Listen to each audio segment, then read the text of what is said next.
இன்னைக்கு சிவபெருமானோட அந்த தாண்டவம் ஆருத்ரா தரிசனம் அன்னைக்கு நடந்த அந்த வரலாறை பற்றி, களி எதுக்காக பெருமாளுக்கு செய்கிறோம் எல்லாத்தையுமே நம்ம இந்த பதிவில் பார்க்கலாம். முதல்ல ஆனந்த தாண்டவம் அவர் எப்போ ஆடினார், அந்த தாண்டவம் சிதம்பரம் நடராஜரோட தாண்டவம் பார்க்குறோம் இல்லையா, அது தாண்டவம் எப்போ ஆடினார் அப்படிங்கிறத பார்க்கலாம். தாருகா வனம் அப்படிங்கிற பகுதியில் ரிஷிகள் முனிவர்கள்லாம் சில பேர் என்ன பண்ணாங்க, யாகங்கள் நடத்தின்னு வராங்க. ஆனால் அது ஒரு கர்மாவாக செய்கிறாங்களே தவிர, அது சிவபெருமானை நினைத்து அவர்கள் கடவுள் நினைத்து அந்த யாகத்தை அவர்கள் செய்யவில்லை.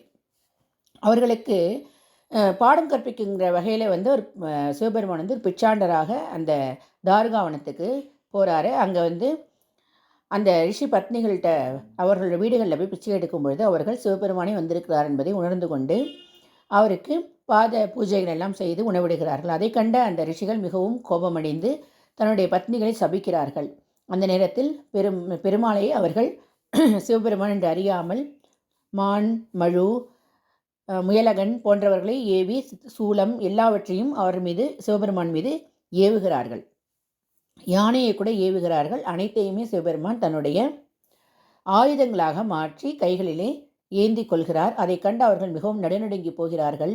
அவர்களுக்கு தன்னுடைய சுயரூபத்தை காட்டும் வகையில் அவர் அந்த தாண்டவத்தை முதலாக அங்கே நிகழ்த்துகிறார். அந்த தாண்டவத்தை பார்த்தவர்கள் மெய்மறந்து போகிறார்கள். சிவபெருமானிடம் சரணாகதி அடைகிறார்கள்.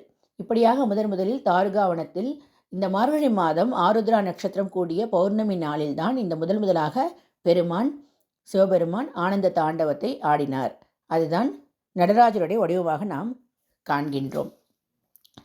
இன்னொரு முறை வைகுண்டம் என சொல்லக்கூடிய பெருமாள் இருக்கக்கூடிய இடத்தில் அந்த பெருமாள் ஆனந்தமாக புன்னகைக்கிறார். அதை கண்ட ஆதிசேஷன், பெருமாள் ஆதிசேஷன் மீதே சயனித்திருப்பார் இல்லையா, ஆதிசேஷன் கேட்கிறார், பெருமாளே எதற்காக நீங்கள் நகைத்தீர்கள் என்று புன்னகைத்தீர்கள் என்று கேட்கிறார். நான் சிவபெருமான் ஆடிய ஆனந்த தாண்டவத்தை கண்டு மிகவும் ஆனந்தப்பட்டு நான் நகைத்தேன் என்று அவர் குறிப்பிடுகின்றார். அதை நானும் காண வேண்டும், எனக்கும் தரிசனம் கிடைக்குமா என்று அவர் கேட்க, நீ பூலோகத்திற்கு சென்று சிவபெருமானை நோக்கி தவம் செய்தால் உனக்கு கண்டிப்பாக அந்த தாண்டவம் ஆனந்த தாண்டவத்தை அவர் அருள்வார், நீயும் தரிசனம் செய்யலாம், அந்த பாகியம் உனக்கு கிட்டும் என்று ஆசீர்வாதம் செய்கிறார். அதே போலவே ஆதிசேஷன் பதஞ்சலி முனிவராக வடிவெடுத்து பாதி உடம்பு மனித உடம்பாகவும் மீதி பாதி கீழ்ப்பகுதியெல்லாம் அந்த ஆதிசேஷனுடைய அந்த பாம்பு வடிவிலையும் அவர் அவதாரம் செய்கின்றார். நீண்ட கால தவத்திற்கு பிறகு சிவபெருமான் தோன்றி, உனக்கு நான் ஆனந்த தாண்டவத்தை தரிசனம் செய்ய நான் அருள் புரிகின்றேன், உன்னை போலவே வியாகரபாதர் என்று சொல்லக்கூடிய ஒரு முனிவரும் தவம் செய்து கொண்டிருக்கிறார், நீண்ட நாட்களாக என்னுடைய ஆனந்த தாண்டவத்தை காண வேண்டும் என்று அவரையும் அழைத்துக்கொண்டு தில்லையம்பதிக்கு வா என்று குறிப்பிடுகின்றார். சிதம்பரம் என்று சொல்லக்கூடிய தில்லையம்பதிக்கு வியாகரபாதரும் பதஞ்சலி முனிவரும் செல்கின்றார்கள். இதே மார்கழி மாதம் அந்த ஆருத்ரா நட்சத்திரம் கூடிய நன்னாளில் பௌர்ணமி இருக்கக்கூடிய அந்த நாளில்தான் மீண்டும் ஒரு முறை ஆனந்த தாண்டவத்தை அவர் ஆடுகின்றார். அந்த ஆனந்த தாண்டவத்தை ஆடுகின்ற பொழுது தாருகாவனத்தில் முயலகனை ஏவினார்கள் இல்லையா, அந்த முயலகனை தன்னுடைய வலது பாதத்தில் மிதித்து கொண்டு இடது பாதத்தை தூக்கி ஆனந்த தாண்டவத்தை ஆடுவதை நம்ம எல்லோரும் பார்த்திருக்கின்றோம். மிகப்பெரிய தத்துவம் நடராஜர் என்பது ஒரு மிகப்பெரிய தத்துவம். அது பற்றி நிறைய ஆராய்ச்சிகள் இப்பொழுது நடந்து கொண்டே இருக்கின்றது. இந்த பூமியில் இருக்கக்கூடிய அந்த அணுக்கள் எல்லாம் அசையக்கூடியது கூட நடராஜ தத்துவத்திலிருந்து தான் புறப்பட்டதாக குறிப்பிடுகின்றார்கள். அப்படிப்பட்ட மிகப்பெரிய தத்துவம் நிறைந்த அந்த நடராஜ பெருமான் ஆருத்ரா தரிசன நன்னாள் நாளைக்கு வருது. எல்லாருமே அன்றைக்கி களி செஞ்சு நைவேத்தியம் பண்ணுறது வழக்கம். இது எதற்காக என்றால், சேந்தன் என்ற ஒரு சிவனடியார், அவர் திருநாகூர் என்ற திவ்ய கஷேத்திரத்திலே சீர்காழிக்கு அருகில் இருக்கக்கூடிய ஒரு ஊரில் வசித்து வருபவர். அவர் பட்டினத்தாரிடம் கணக்காளராக வேலை பார்க்கிறார். பட்டினத்தார் மிகப்பெரிய கோடீஸ்வரராக காவிரி பூமண்டலத்தில் இருந்தவர். அவர் பிறகு துறவியாக மாறி தன்னுடைய சொத்துக்கள் எல்லாவற்றையும் சேந்தனிடம் ஒப்படைத்துவிட்டு அவர் வெளியேறி விடுகின்றார். எல்லோருக்கும் தான தர்மங்கள் செய்யுமாறு தன்னுடைய சொத்தை அவரிடம் ஒப்படைக்கின்றார். அப்படி பட்டினத்தாருடைய சொத்துக்களை எல்லாவற்றையும் சேந்தன் பொது காரியங்களுக்கும் நற்பணிகளுக்கும் செலவிட்டு கொண்டிருக்கும் பொழுது பட்டினத்தாருடைய உறவினர்கள் சேந்தனிடம் தனக்கு அந்த சொத்துக்கள் எங்களுக்கே உரிமையானது என்று சண்டையிடுகிறார்கள். அவன் என்னுடைய முதலாளியாக இருந்த பட்டினத்தார் இப்படி கூறியிருக்கின்றார் என்று கூற அவர்கள் அதை மறுக்கிறார்கள். அரசனிடம் சென்று முறையிடுகின்றார்கள். அரசனும் தீர விசாரிக்காமல் சேந்தனை சிறையில் இடுகிறார். இதை அறிந்த பட்டினத்தார் அரசனிடம் சென்று சேந்தனுக்காக தன்னுடைய உண்மையான தான் சொன்ன விஷயத்தை குறிப்பிடுகின்றார். நான் சொன்ன விதமாகவே சேந்தன் என்னுடைய சொத்துக்களை எல்லாவற்றையும் தான தர்மங்கள் செய்கின்றான் என்று. அதை கேட்டு அவர் மிகுந்த மன வருத்தமடைகிறார். ஒரு சிவனடியாரை இப்படி செய்துவிட்டோமே என்று கூறி அவர் உடனடியாக விடுவிக்க, சேந்தனும் அந்த ஊரில் இருப்பது பிடிக்காமல் அவன் பக்கத்தில் இருக்கக்கூடிய தில்லையம்பதியாகி சிதம்பரத்துக்கு வந்து பெருமானை சேவித்து கொண்டு அங்கேயே தன்னுடைய வாழ்நாட்களை கழிக்கின்றான். மிகவும் எளிமையான ஒரு வாழ்க்கை. தினம் விறகு வெட்டி கொண்டு வந்து அந்த விறகினை விற்று அதில் வரக்கூடிய காசை வைத்துக்கொண்டு தன்னுடைய குடும்பத்தை நடத்தி கொண்டிருக்கின்றான்.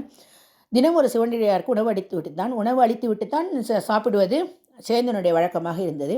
ஒரு நாள் மிகுந்த மழை காலம், கையில் காசு இல்லை. வீட்டில் இருக்கக்கூடிய சிறிது அரிசியை எடுத்து அரைத்து அதில் களி போல் செய்து அந்த களியை சிவபெருமானுக்கு நைவேத்தியம் செய்துவிட்டு சிவனடியார்கள் யாராவது வருகிறார்களா என்று காத்திருக்கும் பொழுது சிவபெருமானே ஒரு சிவனடியாராக வந்து அந்த களியை உண்டு மிகவும் களிப்படைந்து அதே நாளிலே, அந்த மார்கழி மாதம் ஆருத்ரா நட்சத்திரம் கூடிய பௌர்ணமி நாளிலே அவனுக்கு தன்னுடைய நடராஜர் திருவுருவத்தை காண்பித்து ஆனந்த தாண்டவமாடி தன்னிடமே அவனை ஆட்கொண்டார். அந்த களியை மிகவும் சிறப்பாக இருக்கிறது, மிகவும் சுவையாக இருக்கிறது, இதை எனக்கு நான் இரவு நேரம் உண்பதற்காக இன்னும் சிறிது கொடுப்பாயா என்று மீதமிருந்த களியையும் எடுத்துக்கொண்டு சென்று விடுகின்றார். அன்றிரவு அந்த ஊர் அரசனுடைய கனவிலே சிவபெருமான் தோன்றி இப்படியாக ஒரு சேந்தன் எனப்படக்கூடிய ஒரு சிவனடியார் இந்த ஊரில் இருக்கின்றார், அவனிடம் நான் போய் களி உண்டு வந்தேன், மிகவும் சிறப்பான அந்த களியை அவன் எனக்காக கொடுத்தான் என்று குறிப்பிடுகின்றார். அதை கேட்ட அரசனுக்கு திடுக்கிட்டு கண் விழித்து பார்க்கிறார். எதுவுமே இல்லை. மீண்டும் உறங்கி விடுகின்றார். மறுநாள் காலையில் தில்லை வாழ் அந்தணர்கள் வழக்கம் போல சிதம்பரம் நடராஜர் கோயிலுக்குள்ளே செல்லும் பொழுது கருவறையில் களி சிந்தி இருப்பதை கண்டு அவர்களுக்கு ஒன்றுமே புரியவில்லை. அரசனிடம் முறையிடுகின்றார்கள். அரசன் அப்பொழுதுதான் அந்த கனவு கண்டதையும் அவர்களிடம் குறிப்பிடுகின்றார். எல்லோரும் சேர்ந்து சேந்தனை தரிசிப்பதற்காக, அவனை அந்த சிவனடியாரை போய் பார்ப்பதற்காக அந்த இல்லத்திற்கு செல்கிறார்கள். அங்கே அந்த சேந்தன் சிவபதம் அடைந்து விட்டான். அப்பொழுது அந்த சிவபெருமானிடமே அவன் அடைந்து அவனுடைய சரணாகதி அடைந்து சிவன் அவனை ஆட்கொண்டு விட்டார் என்பதை கேட்டு மிகவும் அவர்கள்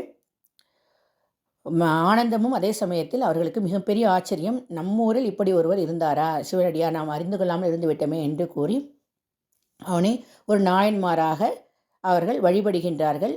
இப்படியாக அதற்காகத்தான் நாம் களியை நைவேத்தியமாக செய்ய வேண்டும். சிவபெருமானுக்கு மிகவும் பிடித்தது களிப்பை கொடுக்கக்கூடியது, மகிழ்ச்சியை கொடுக்கக்கூடியது. இது போலவே இந்த ஆருத்ரா தரிசனத்தில் காலை தூக்கி ஆடும் பொழுது அந்த இடது காலத்துக்கு குஞ்சித பாதம் என்று பெயர். மகாபெரிவா என்ன சொல்லியிருக்காங்கன்னா, இந்த குஞ்சித பாதத்தை தரிசிக்கிறவருக்கு நோய்கள் நீங்கும், குஞ்சித பாதம் சரணம் சர்வரோக நிவாரணம் என்று சொல்லியிருக்கின்றார்கள். எனவே இந்த ஆருத்ரா தரிசன நாளிலே நாளைக்கு எல்லோருமே சிவபெருமானை வழிபட்டு அந்த நடராஜ பெருமானை வழிபட்டு களியை நைவேத்தியமாக செய்து களிப்பெற வேண்டும் என்று பெருமாளுடைய அனுகிரகம் பெற வேண்டுமாயும் எல்லாருக்கும் கேட்டுக்கொண்டு திருச்சிற்றம்பலம். ஓம் நம சிவாயா.